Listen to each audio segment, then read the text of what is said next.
Hi guys, welcome back to our channel. In this video, I'll teach you how to put pre-order on TikTok Shop. If you want to know how it's done, then this video is for you. So in order to do that, you just need to head over in here on your products, click on this manage product right here, and then from in here, you should be able to add a new product or edit a succeeding or existing product already. So for me, I'll just edit a product that I have right here. Now this will open this page right here of my specific product on TikTok. So beside this right here, you should be able to see the option for the free order. But if your actual product doesn't have that option, that only means that you haven't met the criteria. For the criteria of the free order, they have that you must be invited by TikTok itself, must be selling handmade products, must have less than 10% seller fraud cancellation, or less than 15 order cancellation in 3 days.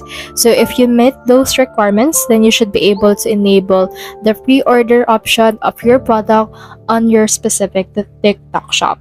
So that's the whole process. If you have any questions, comment them down below and we'll try our best to answer. Thanks!